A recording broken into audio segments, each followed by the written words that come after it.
Hello and welcome to Braintree High School for today's exclusive coverage of varsity wrestling as your Braintree Womps take on the Dedham Marauders. Mike Bosco and Henry Bosco on hand. And Braintree coming in off an impressive win in a tournament, and now they'll face Dedham, a team that has been pretty easy for Braintree in the past. And Braintree looking for some of those things here today. We'll start with 138 pounds for fun.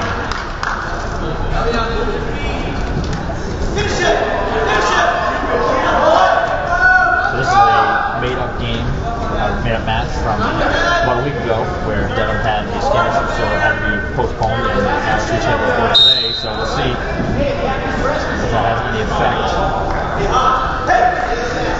But obviously, the player safety is the most important thing, as we talked about in the campaign all season long. That whether it's blood, whatever the issue is, I mean, it comes down to the player first before competing in it. Right, there's a bunch of different rules in wrestling that all center around the safety of both wrestlers. So you see who stopped for very long. Greg Gordon is being close. So Rivera is wrestling for Dedham, getting the first points of the period.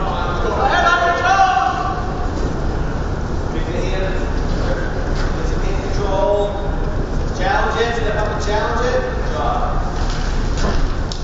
And one of Braintree most consistent wrestlers who goes out and works hard each time consistently winning to help the team. From what I remember from the last couple of matches that we've done, he's also very explosive out of the gate, very fast, wants to get the energy up, and always likes to start first. It obviously works in his favor when he can finish off the match early, but sometimes stamina can be an issue for certain wrestlers if they continue to use that kind of momentum and energy throughout the first period and into the second. The 2 minutes always seem a lot longer than they really are when you're out on the mat, and you don't realize how much energy you're using in the first few seconds.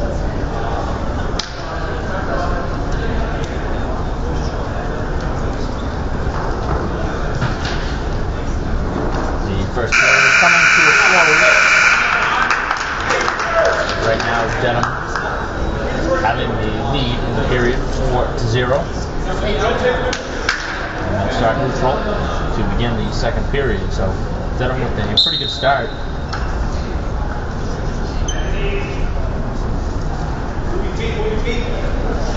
As we get into different weight classes where Dedham might have fewer wrestlers or less experienced wrestlers, I think what Braintree is really going to do is try to put out some of their less experienced wrestlers who are certainly work on the techniques that they've practiced in the room but haven't really been able to use out on the mat. So that's a learning key. And obviously an opportunity to bolster their overall record for the season, continuing to make a move to the All-States.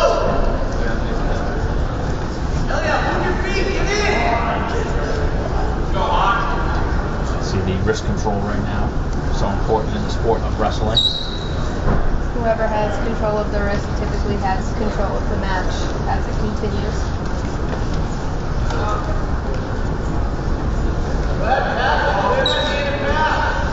Looking at the weigh-in sheet right now, it looks like it doesn't have anybody weighed in at 106, 132, and also 195. So we'll see if somebody will move up. In some of the cases, I'll say 106 and then move down, but we'll have to see as the match goes on where we stand. Good job. Forfeits are certainly customary in wrestling. Not every team will forfeit, but depending on the situation, whether they don't want somebody to wrestle against one of the better wrestlers, or for confidence reasons, or somebody's hurt, or whatever the reason may be, or you're up by a lot and you don't care. Or if you have a younger, smaller program, you don't always have people to fill in for the weight classes. You might have one or two in the lower weight classes that can't necessarily bump up because you need them where they weigh in at. There are a bunch of different reasons for putting someone out and not putting someone out for a forfeit. Certainly see that on the Dedham side. You see the chairs, certainly less on that side versus Braintree. Almost seems like Braintree has double the wrestlers. Braintree's done a nice job the past few years of building up the program, getting word out about the experience that it's a great sport to bring to exposure for the sport. I like that confidence that Coach Dunn had. He actually asked his wrestlers, in this case, Fondy asked, what position do you want? And he said, usually the coach will be the one that makes that decision. Usually the coach can read the match a little differently than the wrestler can see where their strengths are that night or their weaknesses, their confidence in the wrestler clearly does respond and he will let the wrestler choose where they feel more comfortable.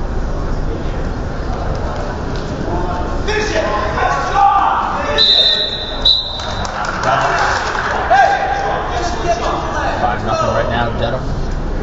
Here in the third and final period.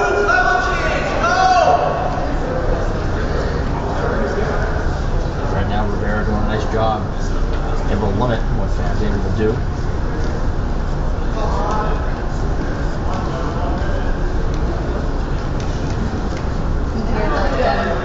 Calling for him to not tie up to change his level, so he wants him to go for a takedown off the legs rather than the upper body. Usually you make that call based on the strength of your opponent.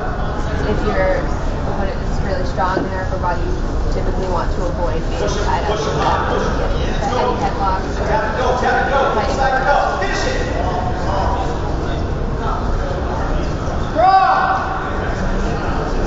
Also right now looking for more than just the 3 points.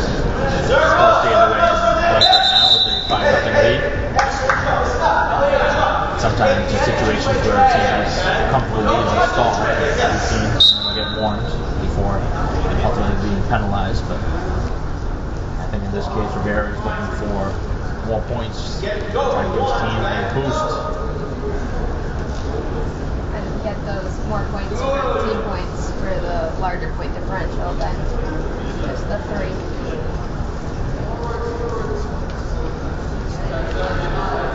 Right, we'll be getting into their probably the cream of the crop of the wrestlers pretty soon. I mean, they start right around the middle at 138, so we're getting some of the veteran wrestlers out there pretty quickly here and looking to take advantage on the scoreboard.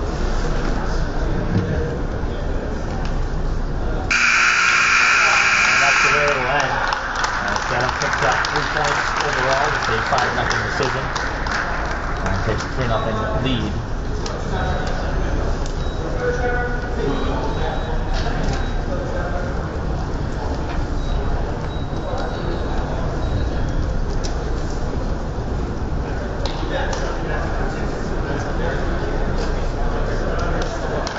Now to 145 as Ruffini will be going for Braintree.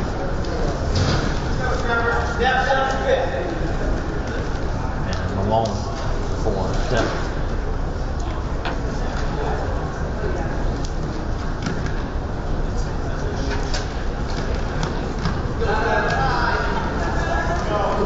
Get your head up! Stay tough, stay tough!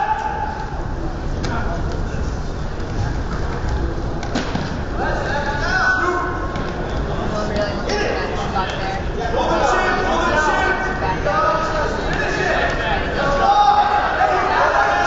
Now closing in on a chance for a 10, but he doesn't have the shoulder square. Good job rolling out of that.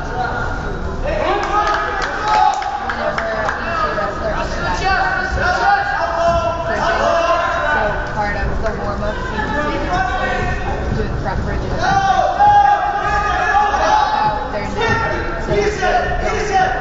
But just like any muscle, you don't want to risk injury. And it also builds up the strength in the neck so they are able to bridge on the bottom to hold their weight as well. Obviously very effective to try and eliminate that.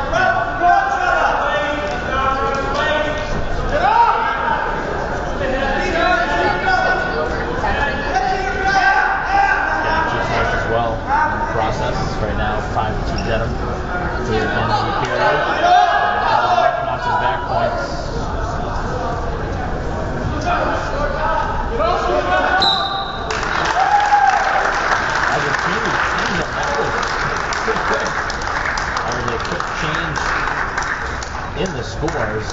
quickly a 5-0 lead, and Braintree ends up pinning, and now takes the overall lead 6-3. That all happened fast. You said it before, wrestling is a very quick sport in terms of the score changing both in the individual matches and the overall heat. It takes just a few seconds for one wrestler to go ahead, and individual matches and one match for a team to go ahead. So we're now at 152. The start is out there for Braintree as he goes against Greer. Yeah, Stark's another one that really uses a lot of energy. Every time he's out there, I don't think I've ever seen him wrestle and just not be explosive. He just seems to always have high energy. Very offensive wrestler. He doesn't wait for his opponent to make a move. He makes sure that he's out there attacking and looking for the first move. Definitely a high energy wrestler. Once again, trying for the pin, and I have a feeling we may see a lot of pins here tonight. And there is the second of the match. That didn't take long.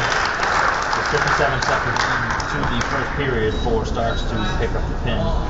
We have Braintree with consecutive pins, now leading 12-3. As we get set now for 162, and Ryan Vernon getting the chance for Braintree, going against Colin Curran for Dedham.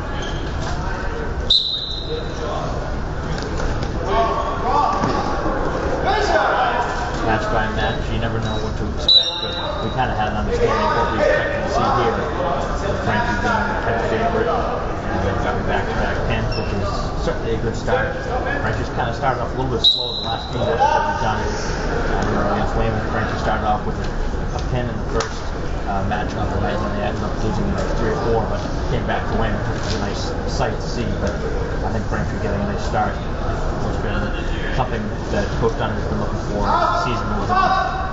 Definitely a strong start, and I think part of that has to do with where in the lineup we're starting. A lot of Braintree strong wrestlers, as you said earlier, are in the middle. 130 is typically more experienced. The quicker, the stronger. So starting a bit earlier with lighter weight classes can be a slower start. It's interesting to see how winning the first few really impacts the momentum of the rest of the matches.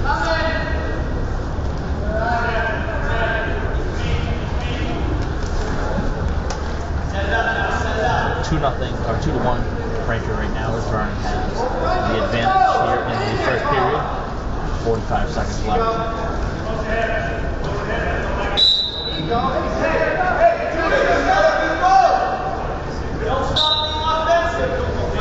One of the few nights here during the winter season has been an event prior to the JV match, obviously, but the last few matches that we've done have had the basketball games before, so usually the 7 o'clock start has to do with that, but here today not as much.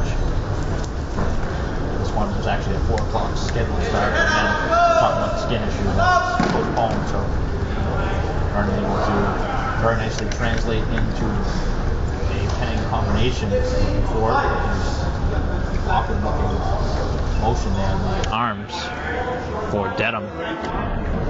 In this situation, Vernon needs to try to get on his toes more. Getting his weight off his knees would put more weight on his opponent and really push his shoulders down. Braintree getting 3 near fall points and lead 7-1 after 1 period here.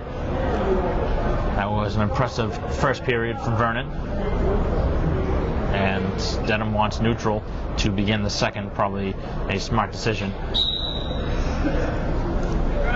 Both wrestlers seem pretty quick on their feet in the neutral position here. So I agree with your call that it's a smart decision by Dedham to start on their feet and not in referee's position.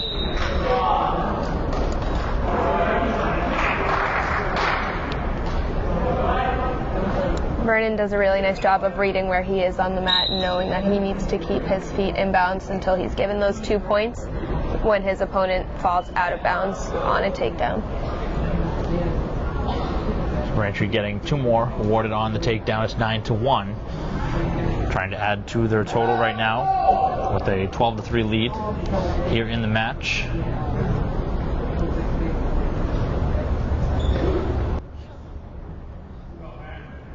Braintree has really done a nice job this season, especially in those tournaments with 3 to 4 schools.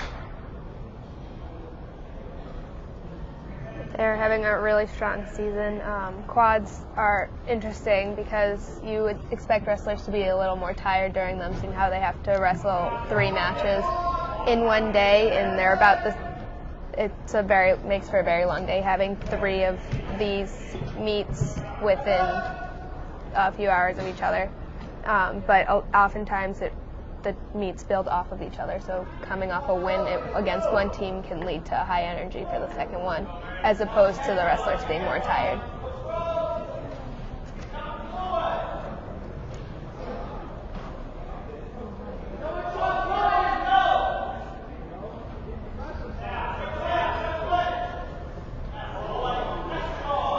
Nice drive from Vernon, able to take him down, getting 2 more takedown points and leading now 11-2 here in the second period. There's also a nice setup by Vernon, using his opponent's momentum to kind of take him by surprise, throw his arms up and go for the takedown while his opponent was still moving forward. A lot of the sport is reading your opponent's momentum and knowing where to throw their body weight and use it to help you.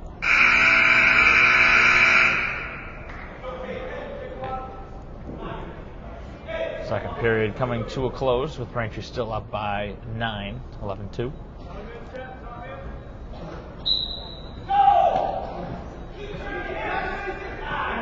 Nice reversal by Vernon, up by 11. He's looking for the kill here in the third period. I think right now he's looking for a pin, not the 5 for the 15+. The move he's actually using there is called a tilt, and it's used to try to gain back points, so it increases your individual points as opposed to being a pinning combination.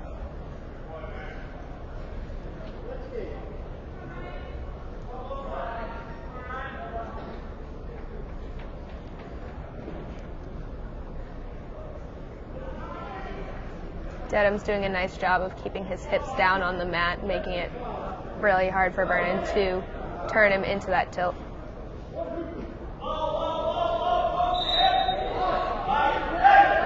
One more point as Dedham gets back to their feet, and they'll start neutral again, 13-3.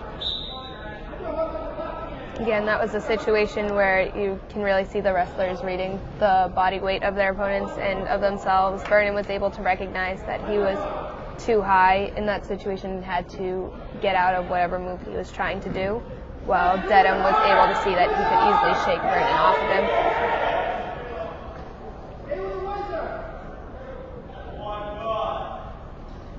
Vernon able to take his feet out from underneath, and for the second time, 2 more points awarded for the takedown, and Braintree up by 12, 15-3 here in the final half minute. So we'll see what Vernon has in mind. If he can get 3 more points, he can get 5 points added to his team total. You can really start to see how tired the wrestlers are in this third period. Both are pretty straight up in their stance. Typically what you want to see is a nice low centered stance. You see a stalling to Dedham was signaled by the referee. 2 more on the takedown. Braintree up by 13. So 1 more takedown, which I don't know if there'll be time for it in the final 6 seconds. We'd have to see here is back points, trying to get his opponents back to the mat and break that 90-degree barrier. So that's the way it will end. There was no real opportunity at the end, but Vernon does convincingly win that one 17-4, giving Braintree 4 more team points to go up 16-3. Just wasn't able to eclipse that 15-point mark, but a solid effort from Vernon. as we now move to the 170 mark, and Class will be wrestling for Braintree as he goes against Urman.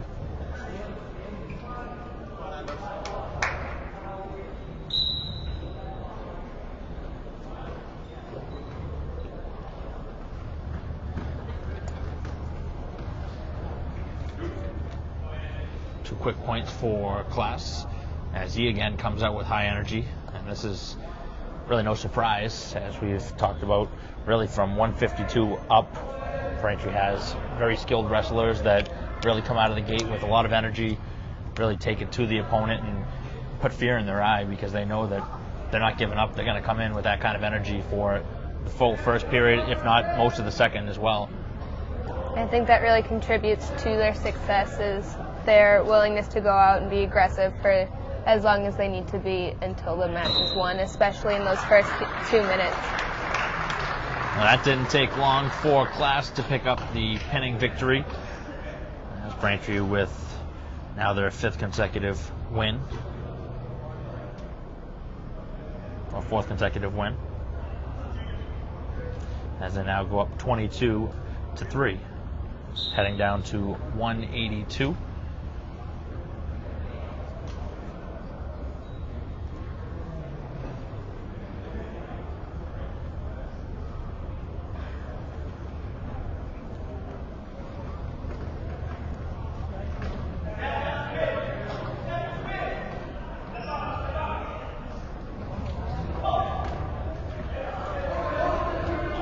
Nice takedown, and Braintree looking for another quick pin. It's a tough move to see done successfully. You often see the head and you do see the head and arm a lot, but it's hard to really maintain your positioning with it. You have to even off real quick, otherwise your opponent can re-roll you and you end up on your back. So it was a nice job by Morris with teeing off right away.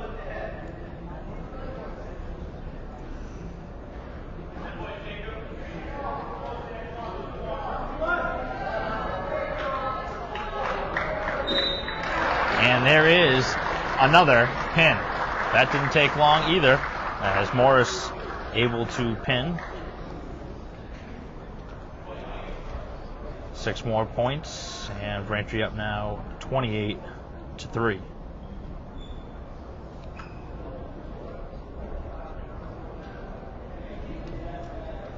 Now heading down to 195. It looks like Millis is going to move up and wrestle at 195.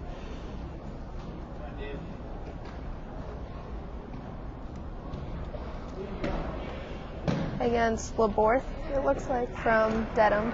Yeah, it looks like both teams had to move somebody up to wrestle at 195, who generally wrestle at 182.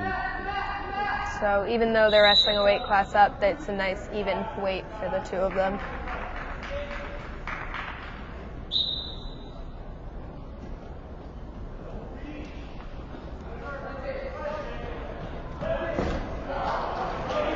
Strong move from Millis, able to slam him down. Braintree right now with the advantage 2-0 here in the first period.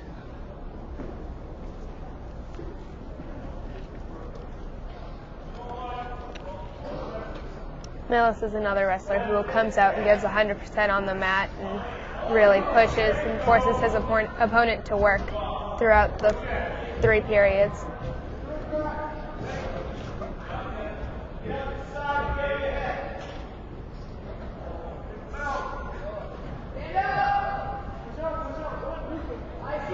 There's some pretty good chain wrestling there, where you kind of have more than one move in your head to do. You have your first move. If that doesn't work out, you go on to your second move and so on. You always want to be kind of thinking 2 moves ahead in case something doesn't work out.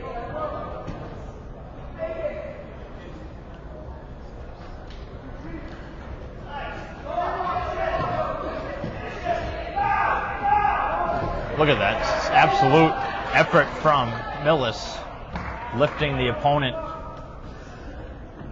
And at the 195 weight class, that is not an easy feat. No, definitely not. A lot of physical strength goes involved in that, but it's also a lot of mental toughness there. Kind of being in that situation with your head locked under your opponent's arm and still being able to realize that you're in control and you can gain those points. So an excellent beginning for Braintree here in the first period, 6-1 as they lead. And neutral again seems to be a common trend for Dedham. I guess it's probably the easiest way to let the wrestlers go. Probably gives them the biggest advantage, if anything, against Braintree.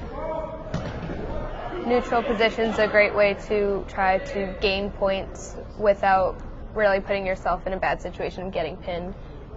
If you start on top, you have to bring your opponent to their back in order for yourself to gain points. And if you start on bottom, you risk being put into a pinning combination. Whereas neutral, it's more evenly matched between the wrestlers. And both have an equal chance of gaining points. So LaBeouf getting an escape point, and Millis again driving in hard, now looking for the pin. He got 2 for the takedown. Up by 8 right now, 10-2.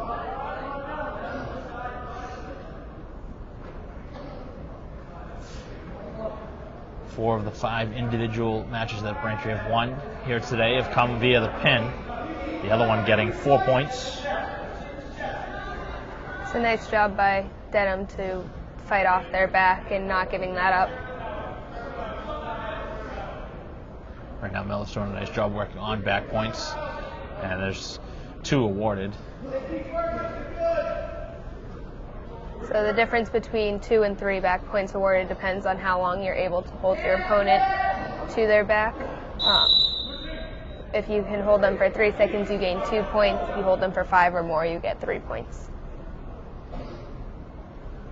But the points aren't awarded until your opponent resets back on their stomach and is no longer held on their back.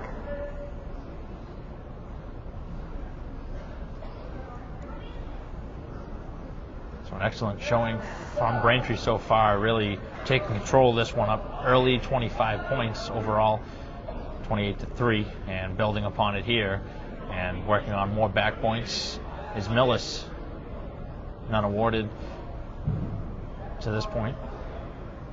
Right now up by 10 as the period comes to a close. Now they signal for those back points, which you talked about, as the wrestler was down on his stomach. 3 more awarded. Braintree up 15-2. And neutral again. But Braintree is given an extra point because they decided to go neutral versus the Braintree position they wanted. 2 more points awarded, and that'll end it at 15. So Braintree was quick to get to that 15-point mark here in the third period, getting 5 more points to their team total.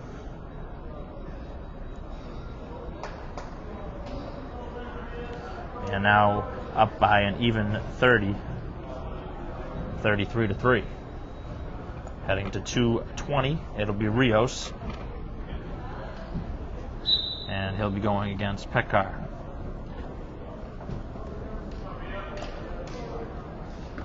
All the way around, high fives down the Braintree bench as they've seen the wrestlers come out here today and be ready for this one.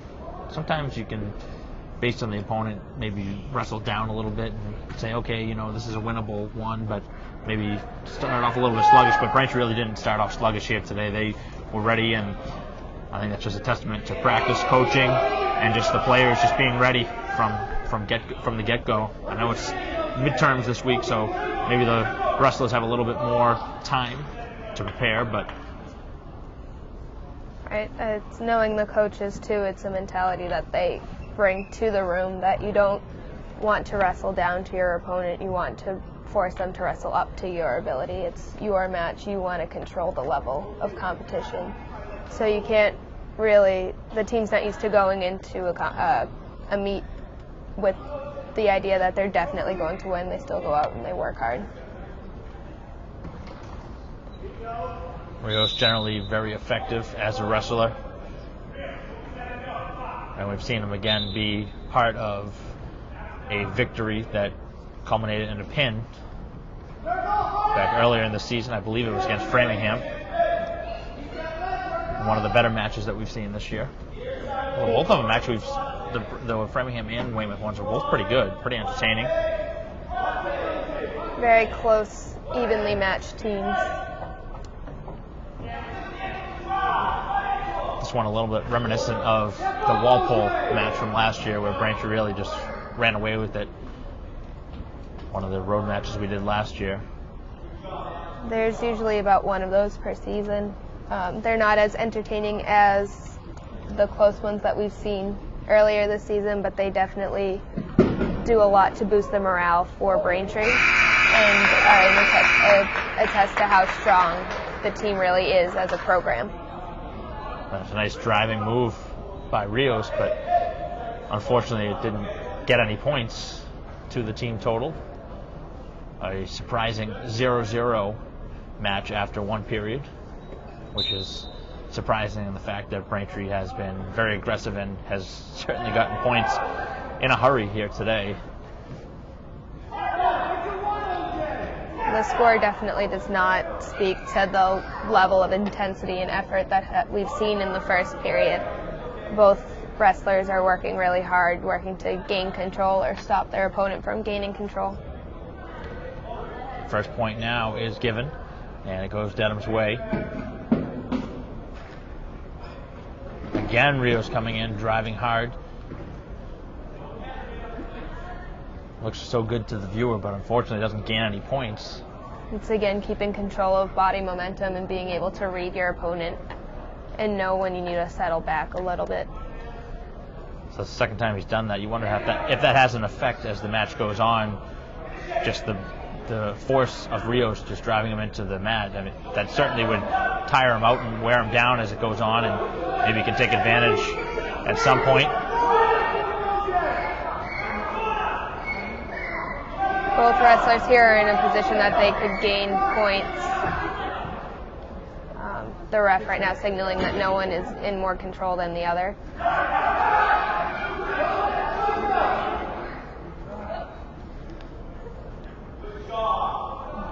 Rios' efforts obviously paid off there with the 2 points for the takedown. 2-1 the lead for Braintree, and a timeout. Maybe ruled for dangerous, no? It's locked hands. We haven't really seen that this year, but when your opponent has 3 limbs on the mat, you can't lock your hands underneath them.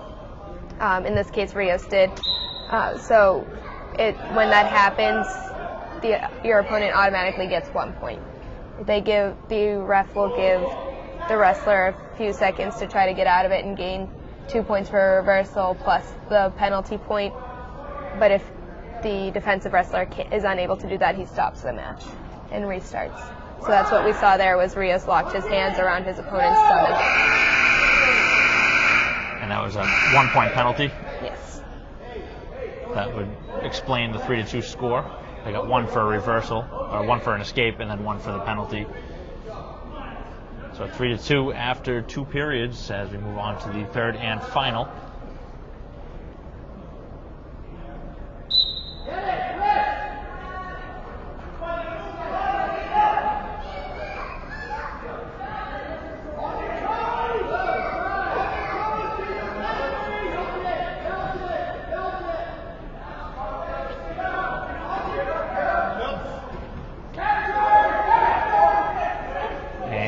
Lift and a takedown. 1 point for the escape as it ties it at 3. This is probably the most even we've seen one of the matches here. Neither wrestler is willing to give in here. Both are going really hard, very evenly matched skill-wise and probably experience-wise as well.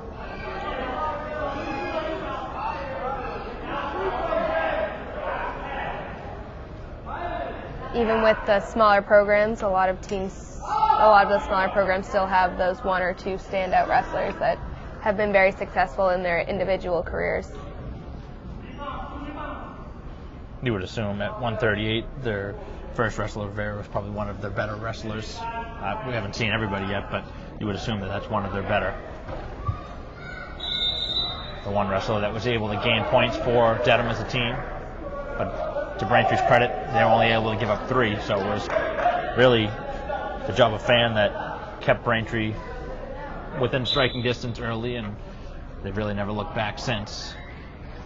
No matter how many points the team is winning by, it's really attributed to the entire team, everyone that wrestles. It's not just the ones who pin, it's including those who lose but are able to fight off their back and only give up 3 or 4 points to the opposing team.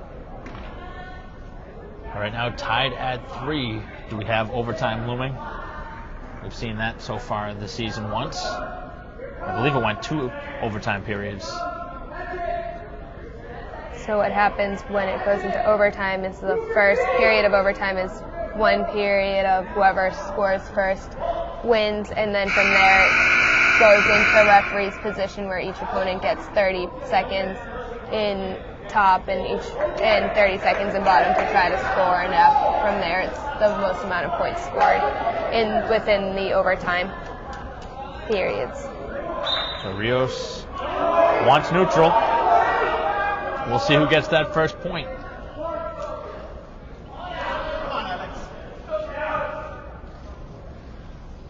Getting some support from the fans as well as his teammates. Really no surprise. Pretty good showing from the crowd. Nothing there yet. Going into that 7th period, you can only imagine how exhausted both wrestlers are right now after putting up such an effort that they putting up the effort that they have so far. It's equally as difficult to keep a match low scoring as it is to run up the score. So we've seen a lot of hard work between these 2 wrestlers.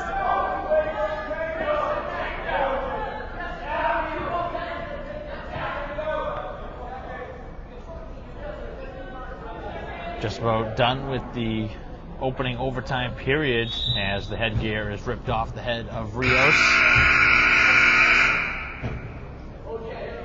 And 2 more minutes put back on the clock. I think 2 seconds, the clock was not stopped at the whistle, so we're going to start back. Still in that first period of overtime. Realistically, I don't know if anything can be done in 2 seconds anyway, but they'll put it back on just to make it a true overtime period. As they flip the coin, Braintree will start on top.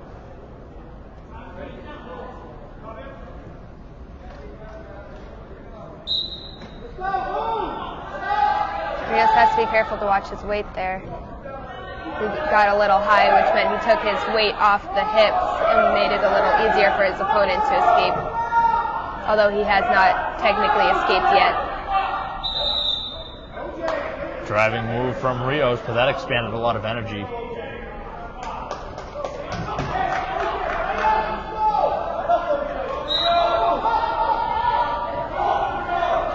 This one has the feeling of going on for a little while. 1 point was awarded to Dedham. 5.5 to go in the period.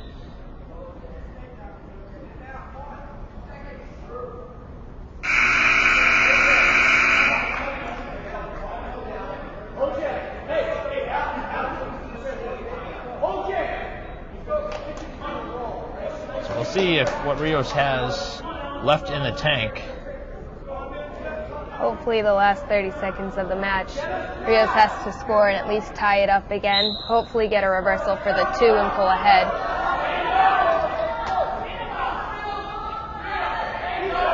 He's going to have to make a move soon. 10 seconds already in. He's able to stand up and get out of it. You can hear the bench yelling for him to stand up. Yep. He is able to get that 1 escape point. So there's the 1 to potentially continue this, unless there's something here in the final seconds, which there won't be. And that'll end it as we head to another period. And this has been by far the most entertaining match You can feel the excitement, at least on the Braintree bench, with everyone up on their feet. I don't think I've seen a match go into a third overtime, so I'm not entirely sure what happens from here.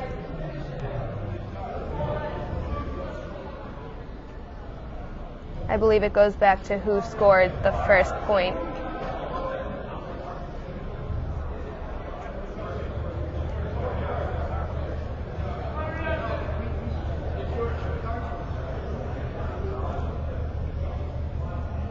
Even the coaches aren't too sure here what's going on.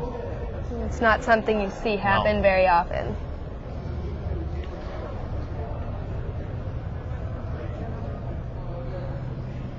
At some point, we might need the rule book up here. I think so. As we move deeper and deeper into this match. A little cleanup here on the outside of the mat. So it is another 30 seconds, I believe. They'll go back and forth. So I assume it's the same way as it was in that last overtime period, where they'll both get an opportunity from the top position.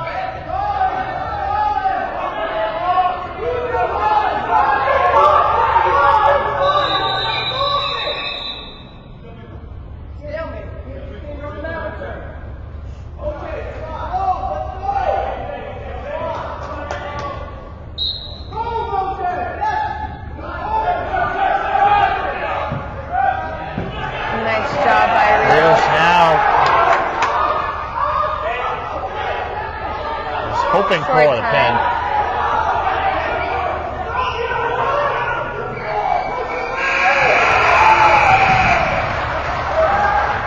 So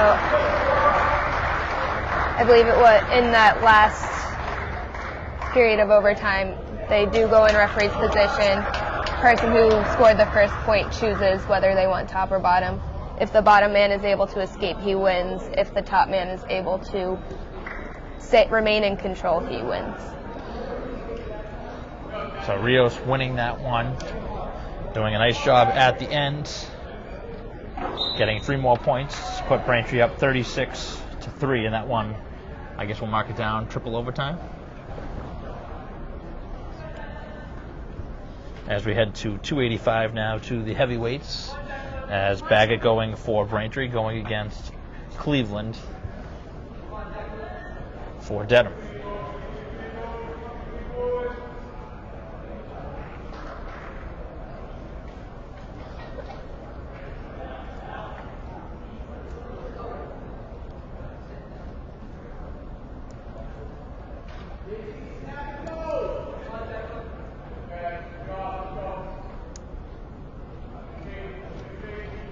Baggett actually comes from a family of former wrestlers. 2 of his older brothers wrestled for Braintree when they were both in high school. It's funny how that really translates over once you see either your older brother, whatever sport it may be, and you generally like to take after whoever, so it really does trickle down sometimes, and in this case, obviously with the family of the Baggetts, and it's really come into good fruition, and they produce good wrestlers as well. So when you're able to see it before you're actually involved in the sport, you get to see the rules and the different moves and understand it a little more, as opposed to freshmen who come in not knowing anything about the sport but wanting to give it a try.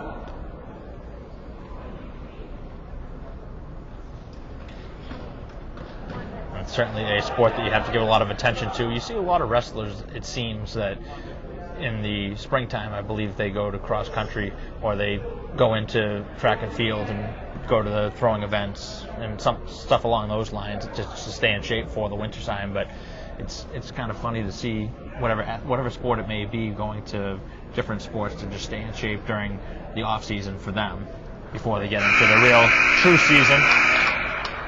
And wrestling really translates into any sport you go into. With lacrosse, it can translate in the strength for checking, and it leads into strength for throwing in track and field. And it definitely helps out with tackling for those who play football in the fall.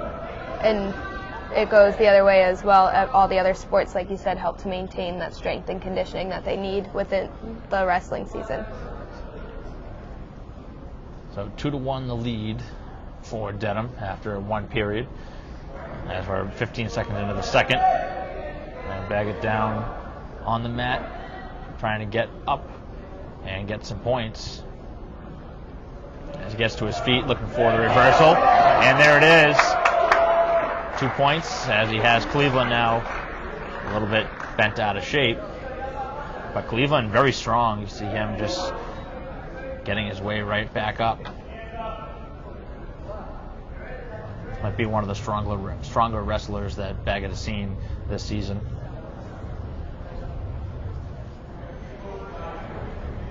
And obviously he's moved up from 220, so that's a big testament to him to take on the challenge. And we often see him bump up too. He doesn't typically wrestle at 220. I don't believe I've seen him wrestle at 220 at all this year.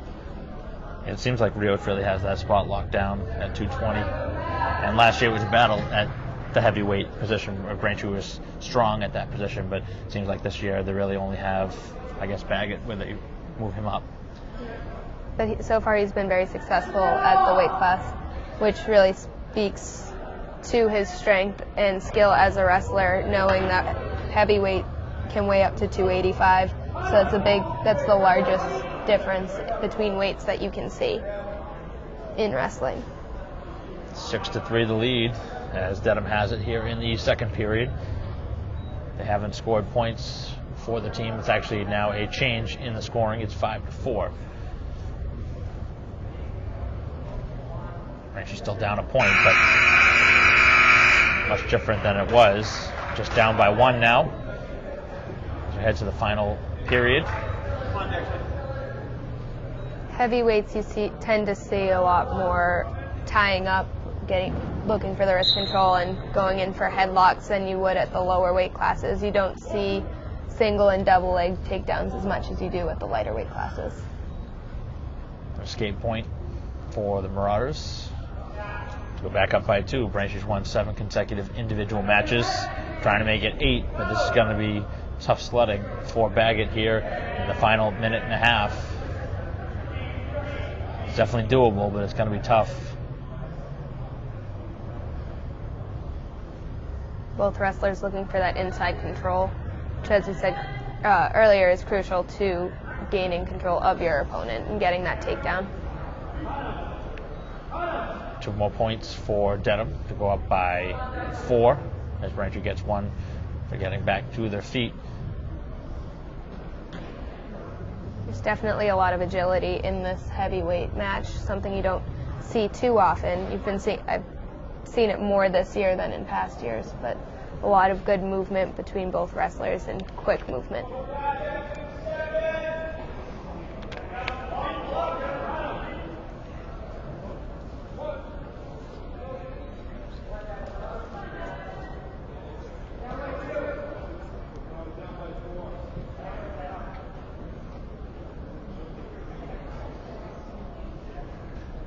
Final half minute.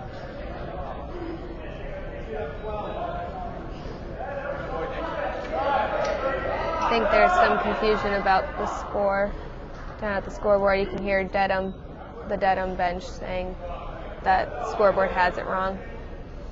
There's been a lot of points awarded in this third period. It's tough to keep track of. Right. Even in the last 45 seconds, there's been a lot. Obviously, this one's going to go Dedham's way, but just a matter of by how many points. And that late little surge there will get them an additional point. It would have been 3, but now it's going to be 4 because they won by 9 instead of 7. So Dedham getting their first win in a while, first win in 7 matches.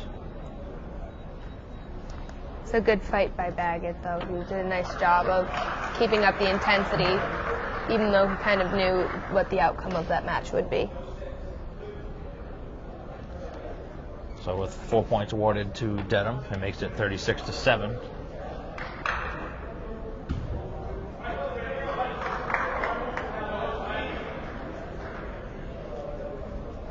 Heading up to 106. There actually was no contest at 106, so we're up at 113 here. So a forfeit for Dedham at 106, and now 113 is Gwen wrestling for Braintree and Sharma for Dedham.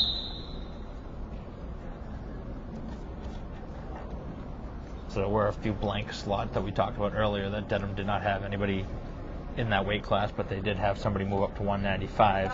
But here at 106, they weren't able to put anybody out there, so Braintree getting 6 more points, and now they'll lead 42-7.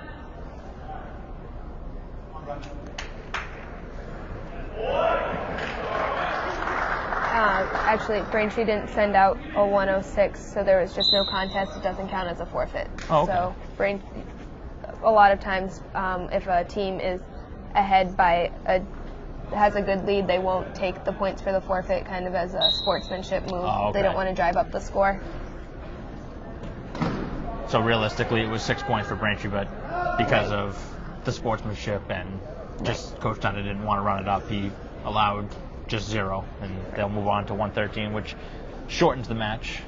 It's not something we've seen so far this year. Usually we see the team take the 6 points, but we've also seen a lot matches that were a lot closer than this one. So there is stop for potentially dangerous for the angle of the arm.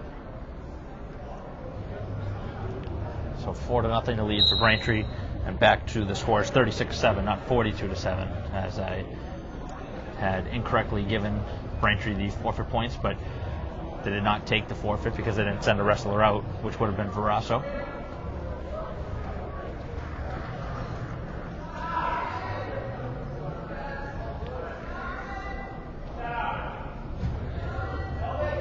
When closing in, right now working on back points, but obviously looking for the pin here in the final 15 seconds or so. It's a nice Turk by Gwen, lifting up that leg so his opponent's unable to kind of kick his hips to get them flat to the mat.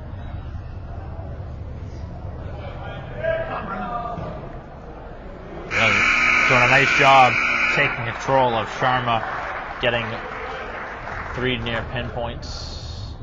Having watched Gwen wrestle at the varsity level since his freshman year, one thing that you can really see he's improved on is his reaction time. He's gotten really good at knowing what move to switch to in a given situation, and he switches into it quickly. It's a nice transition in between.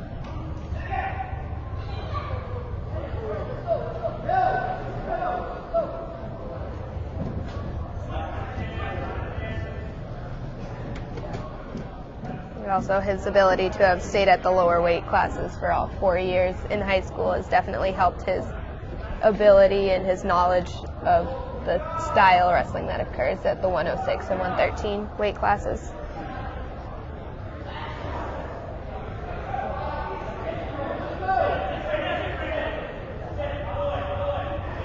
a nice job on the roll for 2 more points. 9-0 Braintree here in the second period.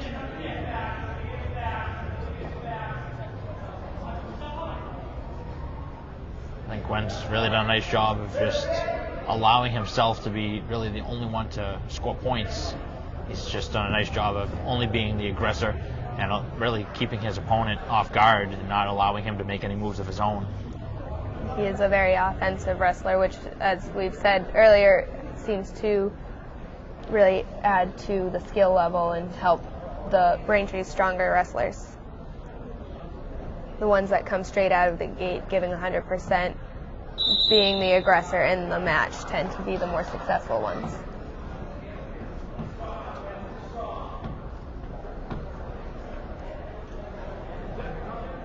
.36 seconds to go as Braintree now up in double figures with 11 points to 0. And back to that 106 with Braintree not taking points. How does that go in the scorebook as far as for Verasso's individual score for the season? Does that just almost like it never happened? Right. It won't affect his record. It's not counted as a win, but it's not counted as a loss either. His record will remain the same. And as far as the official book for the team, it just goes in as no contest. Guess we learned something new. With each match, you're put in different situations and you experience different calls at dealing with the ref and with the skill level of the opposing team. It really there's always some sort of surprise in a wrestling meet. So today we've seen 2 surprises, triple overtime and now a no contest. Definitely makes for an interesting one. So 11-0 as Gwen has the lead here in the 3rd period. Right now I believe his mindset's trying to get up by 15 or more. Try and get 5 points for his team, but clearly a pin is not out of the question here. Wonder if he's done enough to soften him up and give him an opportunity. He also has to read his opponent. Dedham seems to be very good at fighting the pin and getting out of those pinning combinations. So that could be why we see Gwen going more for back points than a pin, knowing it's going to take more energy and more time to go for that pin when he could be moving for the technical fall for the 5 points. Dedham still looking for their first point of this individual match. Right now down still 11-0.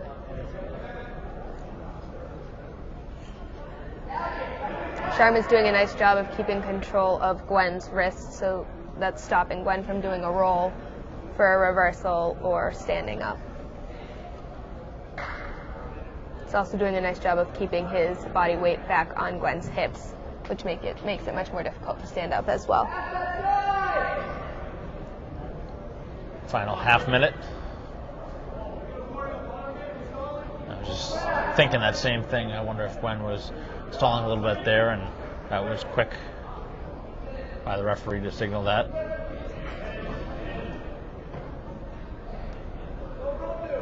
Gwen looking for that switch there. Unfortunately, it just came a little too late, and his opponent was able to move his hips too far back. One of the few times this season we haven't seen too much life on the other side. The Dedham bench really not giving as much energy as we've seen from other teams. I mean, obviously they're down big, but Braintree's able to get more points in their total by getting 4 more points, winning that one by 11. So they now have 40 team points to 7.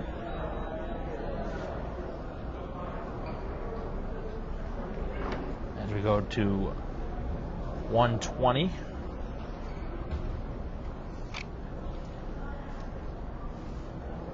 It looks like that may have been another no contest at 120. I think we're at 126 now with O'Sullivan. I think so. Usually you can hear the team saying no contest at 120, but we couldn't hear it this time.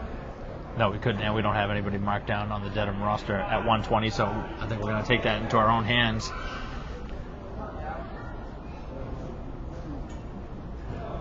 So we've seen it now twice with the no contest, but obviously this one is in hand. His forfeit's just as good for Braintree with this one. Obviously a victory for Braintree from pretty much the 3rd or 4th pin. This one was just about over. So we're at 126, and we just have one remaining weight class after this, and actually Dedham doesn't have anybody at 132 either, so this may be the last one we see. This is the last one.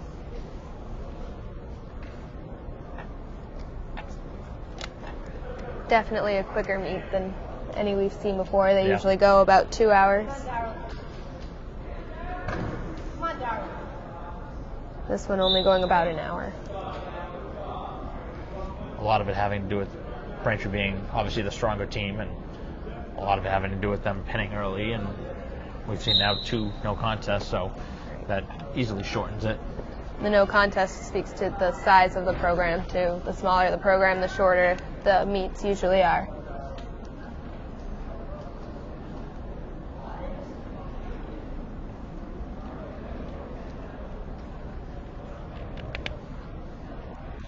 As a wrestler, is it easier to add weight to get to the next weight class, or to lose the weight to get down? It depends on the wrestler and how close they are to each weight class. It also depends on, at the beginning of the season, each wrestler is certified by a doctor and told the lowest weight class that they can go and still be healthy. So you're still maintaining a healthy body weight for your height and for your age, but you can still work to cut down. A lot of people prefer to cut down to the weight and be the larger one in a weight class than to kind of essentially bulk up and be the lighter, less experienced at a larger weight class. Because as you do move up, strength changes as well. The wrestlers at the higher weight classes tend to have more upper body strength than those at lower weight classes. Sometimes you have to do it for the team, but in a program like Braintree, really, generally you don't have to do that because you have somebody that fills that slot anyway. Right. Well, and it also depends on what weight classes are available. Aren't necessarily, not that any weight class is claimed because each one is determined the day before a meet in a wrestle-off, but at the beginning of the season, wrestlers will look at where their teammates are and they know who the stronger wrestlers are and kind of look to see where the gaps are and decide if they want to try to go for that weight class. Yeah, I don't think we've really had any surprises this year. We've pretty much, from what we've seen here today and what we've seen from the other couple matches that we've done this season, pretty much no surprises. Or from last year, pretty much the whole team was back, so there really was no openings or any surprises that we expected. 285 was really, I guess, the only one that we didn't know what to expect, but Baggett has done a nice job really moving up and filling into that slot. Definitely helps out his team a lot by doing that, being willing to bump up essentially 65 pounds. Yeah, that's a really big jump. So right now it is 6-2 Dedham here in the second period, as O'Sullivan trying to do a nice job here to close it out. Again, we do not believe there will be another match after this because of the fact that Dedham doesn't have anybody at 132. But Fournier is ready at 132 if called upon for Braintree.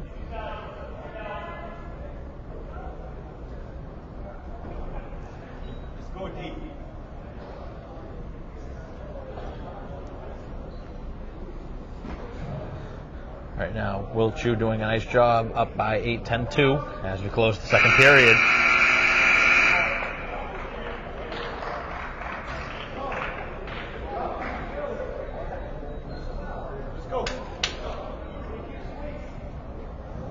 So Dedham's only won 2 of the weight classes so far here today, trying to win their third. It'll just change the score, it won't change the outcome.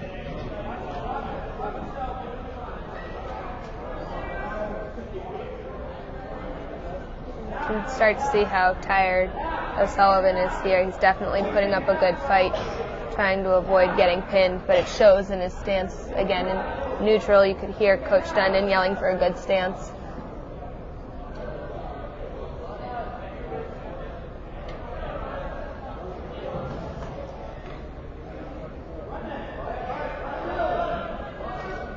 Come on, Darryl. 12-2 here with a minute and 15 to go in the third period. Dedham now just trying to add to their total. Right now they'd get 4 points as a team, and haven't really seen enough from Chu to think that he's going to go for a pin here. Seems like he's just trying to add a few additional points. And He does have the half in as if to run for a pinning combination, but he really needs to flatten out O'Sullivan before he can run it. You can't really successfully run a half Nelson when your opponent's built up in referee's position.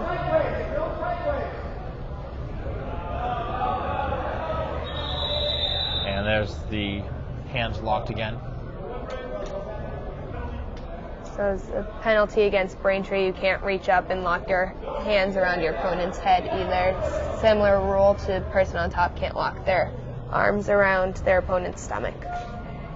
Second penalty on Braintree, but this one a little bit different than the arms wrapped around the waist and the legs. If you go to lock your hands around your opponent's head, you have to have their arm in as well. It's again for safety reasons. Around the neck, it's a very dangerous area.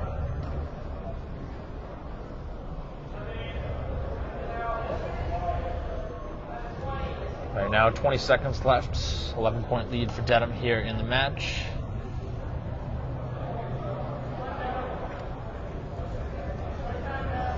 Braintree closing in on another team victory.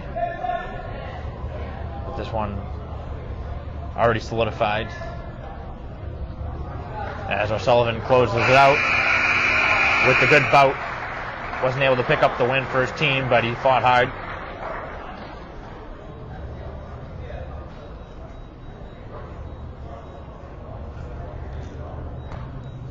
So 4 points for Dedham to make it 40-11. And you see Dedham entire team and now the Braintree team getting up, so that'll do it. We will not have one at 132, and we won't have a forfeit either. So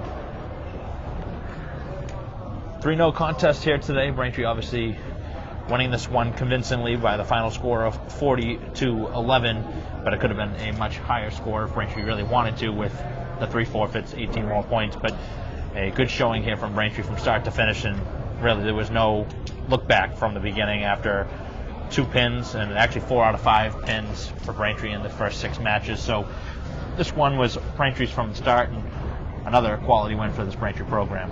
It was also nice to see that even with such a big point differential, the wrestlers didn't really give up in intensity or effort as the matches went on. Even once it was a guaranteed win for Braintree, their wrestlers still went out and gave 100%.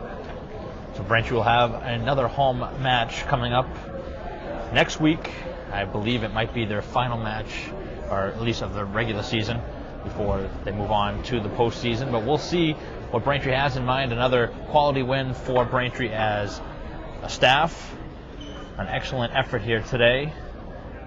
And this is just what you expect from Braintree. I mean, we've seen it all season long, that Braintree has the ability to, even when the team isn't as good as one would expect, or the opponent is as quality as we've seen in the past, but it's still a learning curve for mostly for Dedham, but for Braintree, like you said, you can try and change some of your techniques and try some other things that you would not generally have a chance to do. Right, and it's really important trying to get those test out those techniques going into postseason, because you don't want to go into those high-stake matches without having used them before.